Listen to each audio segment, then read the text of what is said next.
Today's Amud is from Shabbos Kodesh, the 9th day of the month of Kislev, and we are holding on the Samach Zayin Amud Beis, where the Gemara is continuing the discussion based on the Brisa that quoted the opinion of Rabbi Shimon, Machlokes between Rabbi Yehuda and Rabbi Shimon, how to learn out that there are three different machnos for different kinds of tumah.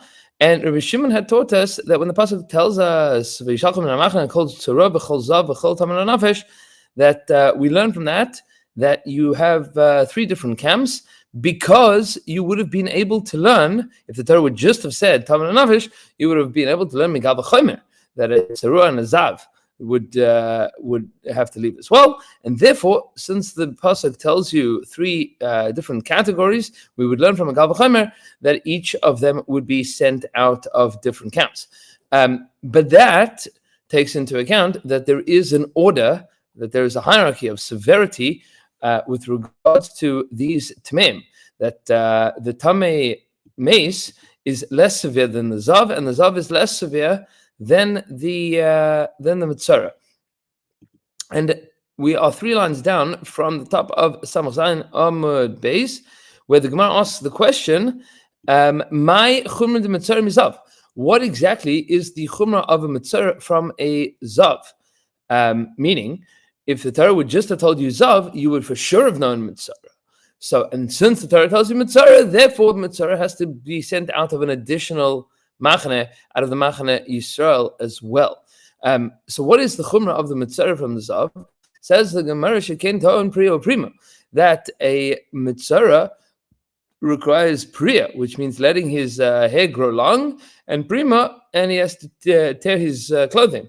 V'asa b'tashmis amita, and he is not allowed to engage in marital relations. There's the Machlokes, exactly at which stages he is also to engage in marital relations during the days of Tumah, as well as the days of Tahara, or only in the days of Tahara, but either which way, that is a Chumrah from that's over and above that of a Zav. Says the Gemara, hold up a second. Adrab, on the contrary, Zav Chomer. You could also see that it's more Chomer than Mitzvah Shekain Metame Mishka v'Moshev, because the Zav has the ability to be metame, what's called tumas midras. Tumas midras means mishka b'moshev, just by sitting on something, sitting on a chair or lying on a bed, he would be able to make something tummy, even if he didn't pick it up. Even if he didn't pick it up, but he just comes in contact with it, meaning something supports his weight, that would be metame. An additional chumrah, which is unique to a Zav, is matame kli cheres beheses, and he would be able to be matame a kli cheres. Kli cheres usually can only become tame from the inside of it, and usually only through direct contact. But a Zav has the ability to make a kli cheres tame from the outside of it, as well as through moving it even indirectly. For example, if he sits on a seesaw and he lifts up the kli cheres, he could make it tame through tumas, through a process called heses, which is an expanded form of mind, just causing it to move. These are chumras that exist only by a Zav. Says the pasuk, Amar Kra, so we see that there's a chumra of a Zav over a mitzvah as well. And therefore, you would not be able to learn a kal v'chomer. Amar Kra, the pasuk says, this is the Gemara's answer, Zav, v'chol Zav. Pasuk says, What's kol zav? L'rabos bal keri. That also includes a bal keri. A bal keri is somebody that sees seminal emission. That is included in not just zav, but in kol zav. So once the pasuk tells you kol zav, that includes even a bal keri, and a bal keri does not have the chumras of a zav with regards to mishka v'moshav and kli cheres. U'mitzara chamer bal keri, and for sure mitzara is more chamer than a bal keri. Therefore, once the Torah says v'yishalchem in machaneh kol zav v'chol taman nafish, you would for sure have learned mitzara, because mitzara is for sure more chamer than kol zav, which means a bal keri. Says the Gemara, hold on a second. Umay chomer, really? Is that really true?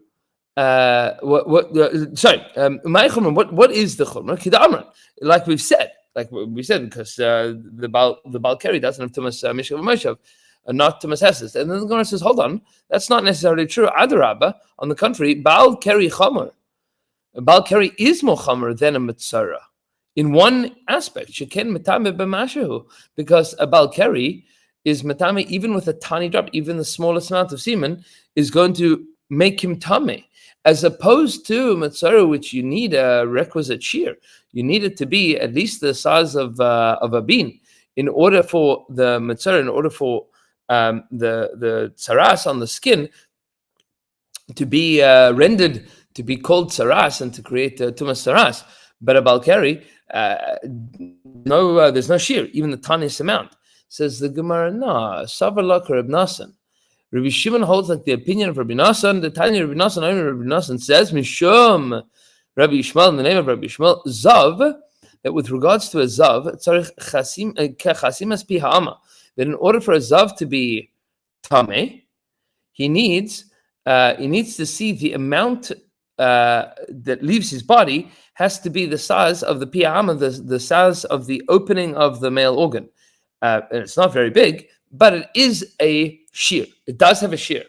And the Chacham disagreed with him. They thought that it doesn't need a shear. And the pasuk connects a Baal Keri to a Zav that it does have a shear. Meaning, Reb Nasan was of the opinion in the name of Rabbi Yishmael, and Rabbi Shimon agrees to him that a Baal Keri does have a shear. And therefore, within the limit of Rabbi Shimon, it makes good sense to say that a Baal Keri has no chumras over a Mitzara. And therefore, once the pasuk tells you, for sure you would have known Mitzara. And since you would have known Mitzara from the Kal V'chomer, now we could say, so the fact that the pasuk says Kol Tzarua now teaches me that there's an additional machane that the Tzarua is going to be sent out of. Then the Gemara asks the question, okay, fine. So we've explained why the pasuk tells you Kol Taman Nafesh. We've explained why it says Kol Zav, but why does it say Kol Tzarua? V'chol Tzarua Lamali. What does V'chol Tzarua include? Tzarua, we know what it means. It means somebody that has saras. What is V'chol Tzarua? Says the Gemara, Aidi Dichsiv Kol Zav. Once the pasuk says Kol Zav, meaning and Kol Taman Nafesh, Ksiv Nami Kol Tzarua, the pasuk for the sake of consistency says Kol Tzarua, that includes all Mitzrayim, even though there is no additional limud from that word Kol. Okay, says the Gemara, Rabbi Yehuda, and according to Rabbi Yehuda, that learnt it not from this pasuk. Rabbi Yehuda had learnt it from the pasuk. Rabbi Yehuda had learnt it from the pasuk. That there should not be metame ve machanos in the plural. Why doesn't he learn it from this amazing limud that Rabbi Shimon has spelled out here? But Rabbi Shimon, Rabbi Yehuda, Rabbi Shimon. According to Rabbi Yehuda, why doesn't he agree with Rabbi Shimon's limud? So says the Gemara, how mi bailech the Tanya. He needs it for that which is taught in the following brisa. Rabbi Eliezer says, maybe it could be that if the Zavan and the Mitzrayim pushed themselves, and they got into the Azara on a year that the Pesach was brought in a state of Tumah, meaning everybody was Tameh, was a Tameh Mace, or the Rav of the Tzibur was Tameh Mace, and they came into the Azara in their state of Tumah. Maybe they'd be chayav kares if they did so. Talmud Lema, the pasuk says, "V'yishalchem in machane." Pasuk says, "You will send out from the machane." This is Rabbi Shimon's pasuk. Kol tzarua v'chol zav v'chol taman nafesh. B'shah shetmei meisim mishtalchim zavim mitzrayim mishtalchim. Says Rabbi Eliezer, and this is the limit that Rabbi Yehuda is learning. During a regular year, that the Tamei Nafesh, the people that are Tamei Meis, are sent out of the Beis Hamikdash, Zav and Mitzrayim Mishtachim, then the Zav and the Mitzrayim are also sent out. Ain't Tamei Meisim Mishtachim, but on a year that the Tamei Meisim are not sent out, Ain't Zav and Mitzrayim Mishtachim, the Zav and the Mitzrayim are not sent out either. Now, does that mean that they are chayiv to bring the Korban Pesach? The Chayr, it seems not. But it would seem that they're not chayv kares. Rashi here says in Zavim and Sarai Mishtalchim, or like 8 lines from the bottom of the page in the Rashi, it says Rashi shiluchan harishan bekares. The first sending out is with kares. Umio lechatchila lechatchila lo yishtaru. Meaning, but lechatchila it's not mutter for them to come in. Meaning, once they were sent out, but if they push themselves back in during a state of when the carbon is brought in a state of tumah, so that's also lechatchila they shouldn't do it. Daha tamin nefesh galer rachmana de ein simur nidchin ha b'shar tumas nidchin miu ahani hekesha de lepotron min ha heikaris. But from this limud, you would have learned that they don't get kares if they push themselves in. Now, they're still not able to bring Korban Pesach, lich'ora, but they wouldn't be tamei if they came to the Beis Hamikdash in a state of ziva or a state of mitzvah.